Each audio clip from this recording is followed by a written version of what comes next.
But sticking with the NFL, we touched on this guy last week, Jamal Adams, the all-pro safety from the New York Jets, finally got his wish and was traded to the Seattle Seahawks for a few first-round picks and some other picks as well, and a player in, was it McDougal? Bradley McDougal. So they got a 2021 and 2022 first-round picks, a 2021 third-round pick, and Bradley McDougal.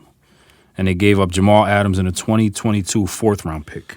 There you go. So Jamal Adams, was seen on Instagram Live celebrating, having a good time, saying, he's going to be a man on the mission in Seattle. And this literally happened a day after he said Adam Gase is not the right leader for the team. He called him out. He said Adam Gase never really addresses the team, like, during games, during the halftime. He said he usually always has other coaches, get into the team or, tell them how to change the game plan if they're losing like they usually do, in the Jets. So, for this to happen the next day, that definitely had something to do with it. Oh, yeah. Because, he's basically disrespecting who you want to be your leader, as the head coach. And, teams can't, have that, which I understand. But, and the Jets, they made out. We'll see if they could do anything with these draft picks because that's what matters. But at the same time, you draft guys high in the first round like a Jamal Adams, and if they pan out and they become what you thought he was, and then for you to just trade him away, it makes no fucking sense. There's no guarantee that these 2 picks combined or these 3 picks combined could be, as the caliber of Jamal Adams was. That's my point is that, so you have a player like Jamal Adams who's easily top 5 defensive player in the NFL, right? Then you trade him away. You can't find a way to make him happy. You can't bring him into the office, sit down with him, say, what do you want? What do you want us to do kind of thing. So you trade him for the 2 picks. So now within the next 2 years, that gives you 4 first-round picks because you obviously got your 2 still. So and fans are like, oh, well, we got picks. I'm cool with that. We got 4 picks. But if you miss on all 4 of those picks, or, both the picks that the Seahawks sent you and your 2 picks, should have just fucking kept Jamal Adams. Yeah, word. Like, what are you really doing? And we obviously know that the Jets haven't been fucking drafting well the past few years. Yeah. I'm still not sold on Sam Darnold. Everybody could talk as highly as they want to about him. Yeah. I'm not sold on him. Yeah, me neither. And so, I can't really, you have a history of it. Like, look at the people they passed on. They passed on Jerry Rice.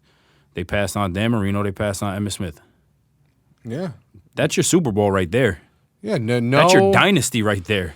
The last fucking superstar on the Jets, who fucking knows who it really was? Curtis Martin? Yeah, Curtis Martin, Revis. Yeah, probably Revis. And that's a corner. Yeah, there's not, like, he's not going to sell tickets. Yeah. But I don't know what the Jets are doing over there. I don't know what Washington is doing. Whatever. Washington, you're in my division. Keep sucking. Yeah, I feel you on that. But yeah, man, the Jets, who knows what's going to happen with them? I remember like a situation with my team, the Atlanta Falcons, when we traded a bunch of picks to get Julio Jones that year. And everyone was like, oh, the Falcons are crazy. They moved all the way up, got Julio Jones, da-da-da-da-da. But all the picks that the Browns ended up using, none of those guys even could be fucking Julio Jones' shoelace. Yeah. So, everyone looks at the picks and, yeah, you're wasting your future, this and that.